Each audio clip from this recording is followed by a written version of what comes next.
Dear brothers and sisters in the Lord, ప్రభునందు ప్రియ సహోదర సహోదరులారా, today's verse for our meditation is taken from the book of Isaiah, chapter 65, verse 24. నేటి దినం మనం ధ్యానం కొరకు తీసుకోబడిన వాక్యము యెషయా గ్రంథము 65వ అధ్యాయం 24వ వచనంలోనిది. Before they call, I will answer. వారు వేడుకొనప మునుపు నేను ఉత్తరమిచ్చెదను. The book of Isaiah is known as the Old Testament Gospel.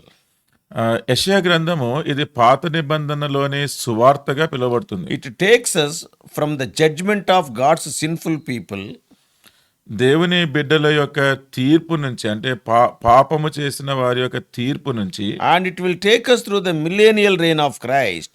దేవుని యొక్క 1000 ఏండ్ల పరిపాలన వరకు కూడా తీసుకెళ్తూ ఉంటుంది. So it will take us right from the Garden of Eden even to the mid-air. అంటే అది ఏదేను వనము నుంచి మధ్యాకాశం వరకు ఇదంతా ప్రయాణం చూపిస్తుంది. Yeah, it takes us into the creation of new heaven and new earth.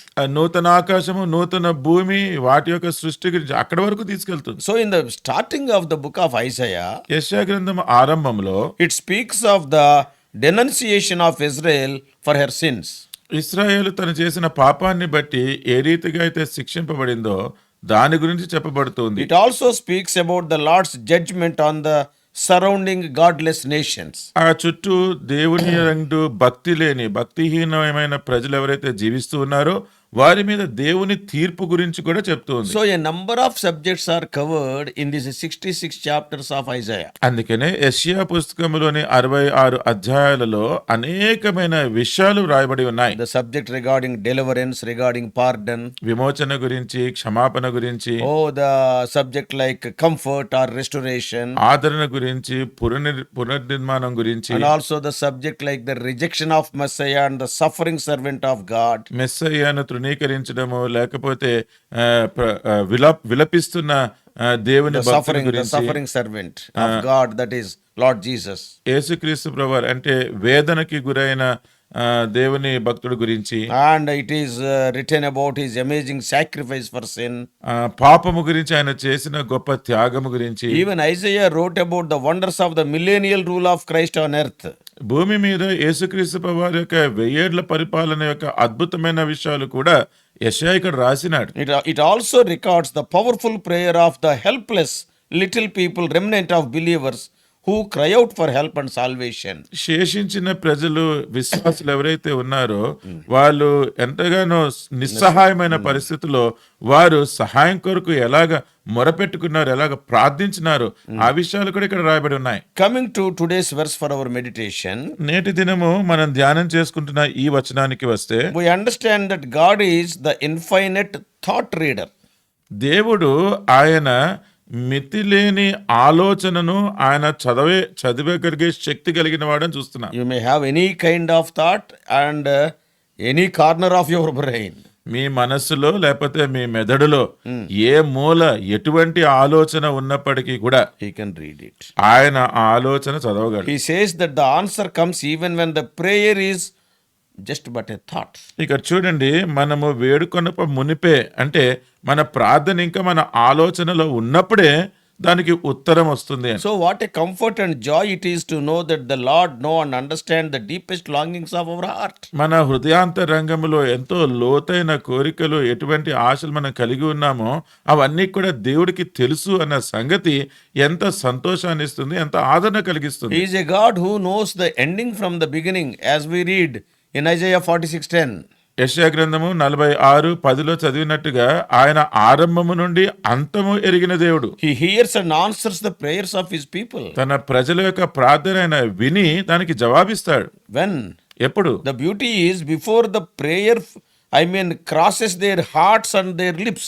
ఇక్కడ చెప్పుకోదగ్గది ఏంటి అంటే, ఇంకా ఆ ప్రార్థన మన హృదయాన్ని దాటకముందే, మన పెదవులు దాటకముందే ఆయన జవాబిస్తాడు. He provides the answers which are best for us. మనకి ఏది శ్రేష్టమైనదో అదే మనకి జవాబుగా ఇస్తాడు. We can see some of the occasions in which the Lord answers while his people are still praying. తన ప్రజలు ఇంకా ప్రార్థిస్తున్నప్పుడే ప్రభువారు వారికి జవాబు ఇవ్వడం సందర్భాలు మనం ఇక్కడ చూస్తున్నాం. For example, in Acts chapter 12. ఉదాహరణకు అపోస్తల కార్యములు 12వ అధ్యాయంలో We all know King Herod Agrippa I, he killed James. మనందరికీ తెలుసు, హెరోదు రాజు అయిన అగ్రిప్ప ఆయన యాకోబుని చంపేసినాడు. He is a disciple.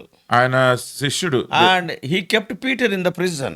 ఆయన పేతుర్ని చెరసాలలో పెట్టినాడు. He wanted to kill Peter also. పేతుర్ని కూడా ఆయన చంపాలనుకున్నాడు. But the church was praying as it is written in 12:6. 12:6 రాయబడినట్టుగా అక్కడ సంఘము ప్రార్థన చేస్తూ ఉండింది. Peter was sleeping between two soldiers. పేతురు ఇద్దరు సైనికుల మధ్యలో నిద్రపోతూ And ఉన్నాడు. also he was bound in chains. ఆయన బొండములు వేసి బంధించబడ్డాడు. And suddenly the angel of the Lord came to him and the chains fell off from his hands. అకస్మాత్తుగా దేవదూత ఆయన దగ్గరికి వచ్చినప్పుడు ఆయనకి వేయబడిన సంకెళ్ళు అవి ఊడిపోయి పడిపోయినాయి. And the angel brought him out of the prison. దేవదూత చెరసాలలో నుండి పేతుర్ని బయటికి తీసుకొచ్చాడు. So Peter came to the house of Mary, the mother of John Mark, and he knocked the door. John Mark అమ్మ తల్లి అయిన మేరీ ఇంటికి పేతురు వచ్చి అక్కడ తలుపు తట్టినాడు. Because the prayer meeting was going on in the house of Mary. ఎందుకంటే ఆ మేరీ ఇంట్లోనే ఈ ప్రార్థనా కూడిక జరుగుతుంది. And the prayer was still going on. అక్కడ ప్రార్థన ఇంకా జరుగుతూనే ఉంది. So before the prayer meeting was concluded, the answer came from the Lord, and Peter also came to that house. చూడండి, పేతురు ఆ ఇంటికి వచ్చినాడు, ఆ ప్రార్థనకు జవాబు కూడా వచ్చింది.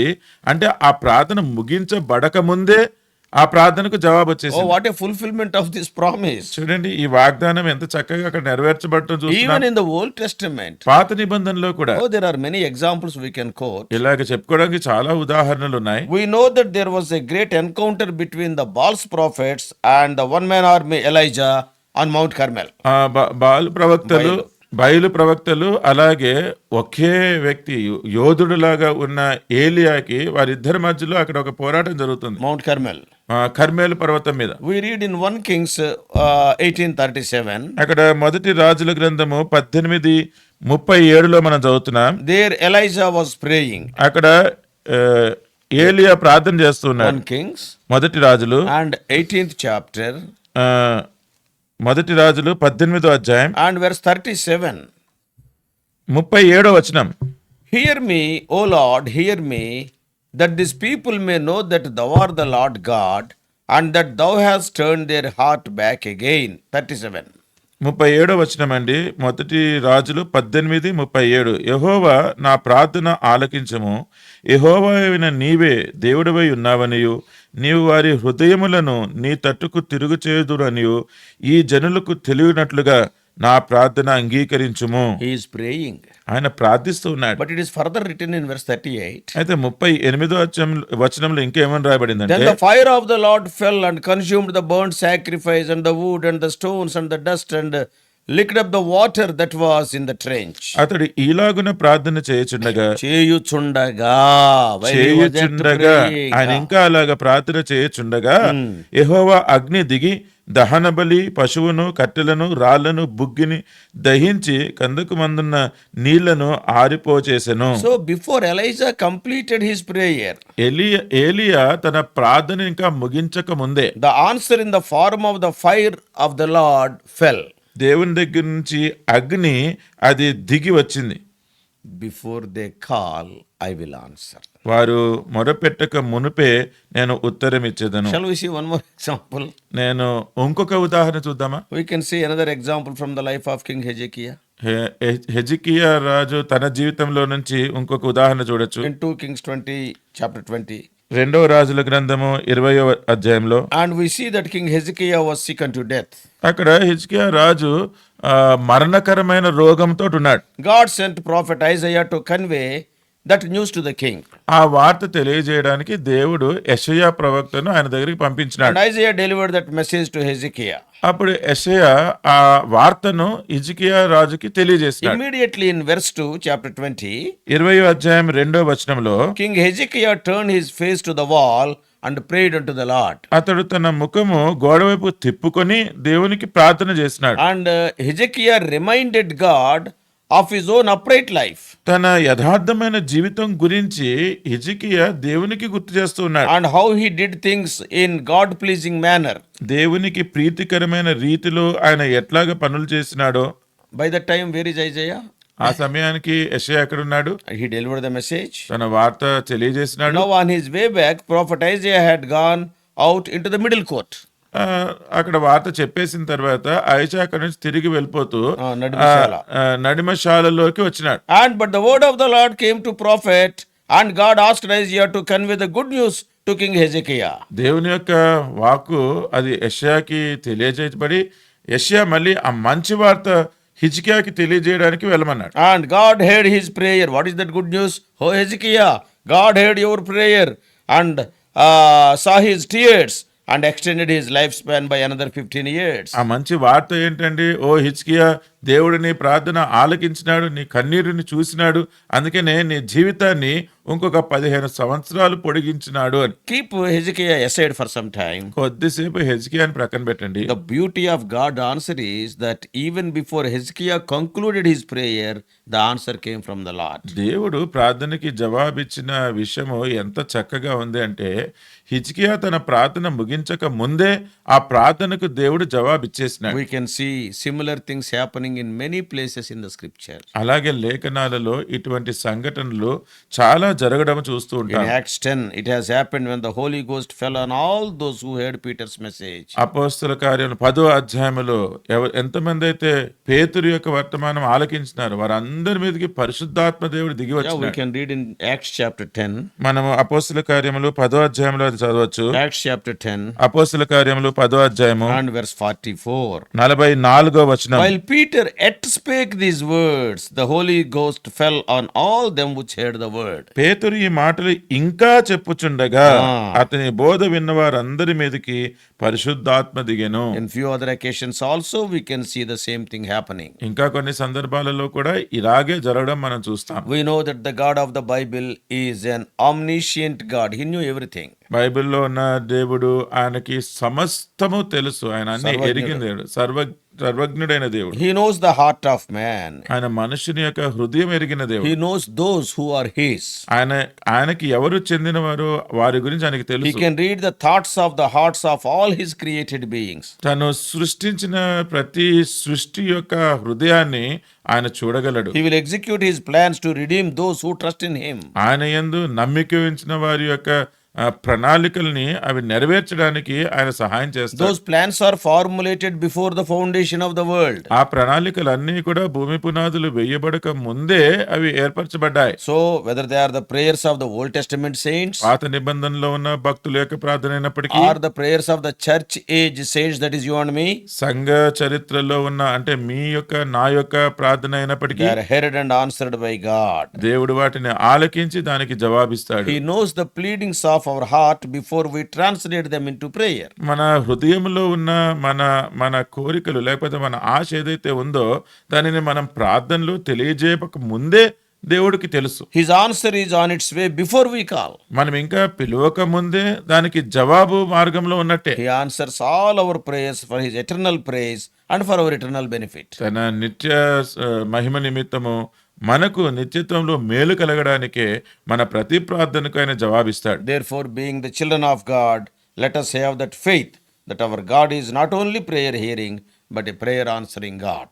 అందుకనే మన దేవుడు ప్రార్థన ఆలకించేవాడే కాదు, ప్రార్థనకు జవాబిచ్చేవాడు అని దేవుని బిడ్డలముగా అట్టి విశ్వాసం మనం కలిగి He ఉండాలి. delights in answering our prayers and meeting our needs. మన అవసరతలు తీర్చడమే కాదు, మన ప్రార్థనకు జవాబివ్వడంలో ఆయన సంతోషించేవాడు. He will answer us while we are yet speaking, yet మనం praying. ఇంకా మాట్లాడుతుండగానే ఇంకా ప్రార్థిస్తుండగానే ఆయన జవాబిచ్చేవాడు. Having this confidence, ఈ ధైర్యం కలిగి let us go forward in our spiritual lives. మన ఆత్మీయ జీవితంలో మనం ముందుకు కొనసాగే వారిగా May ఉందాం. God bless us. దేవుడు మనల్ని దీవించును గాక. Shall we pray? ప్రార్థన చేసుకుందాం. Loving Heavenly Father, ప్రేమ కలిగిన పరలోకపు తండ్రి, who can fathom your love? ప్రభా మీ ప్రేమను గ్రహింపగలవారెవరు? Lord, when we become your children, ప్రభా మేము మీ బిడ్డలమైనప్పుడు before we call, మేము మీకు వేడుకొనక మునిపే you are answering. మీరు జవాబిచ్చేవారుగా A ఉన్నారు. loving mother always prepares the food before the child asks for food. ప్రేమగల తల్లి తన బిడ్డ ఇంకా ఆహారం గురించి అడగక ముందే తను ఆహారం సిద్ధపరిచేవానిగా ఉంటుంది. Because the loving mother knows that the child will become hungry after 2 or 3 hours. 2-3 గంటల తర్వాత బిడ్డ ఆకలి కొంటాడు అని ప్రేమ కలిగిన తల్లి ఎరుగును. But you love us more than the earthly mother. ఈ భూ సంబంధమైన తల్లి కంటే మీరు ఎక్కువగా మమ్మల్ని ప్రేమిస్తున్నారు. Really, we are so blessed people. నిజంగా ప్రభువా, మేమెంతో ధన్యులము. But help us to have that belief and confidence. ఇటువంటి ధైర్యము, ఇటువంటి విశ్వాసం మేము కలిగి ఉండడానికి మాకు సహాయం చేయండి. We do pray in the prayer hearing and prayer answering name of our Lord and Savior Jesus Christ. ఈ మా ప్రార్థన ఆలకించి ప్రార్థనకు జవాబు అనుగ్రహించే యేసుక్రీస్తు ప్రభువారి నామములో అడిగి వేడుకుంటున్నాము తండ్రి. Amen. Amen. God bless you all. Please subscribe for more spiritual messages to the YouTube channel John Victor Telugu Messages.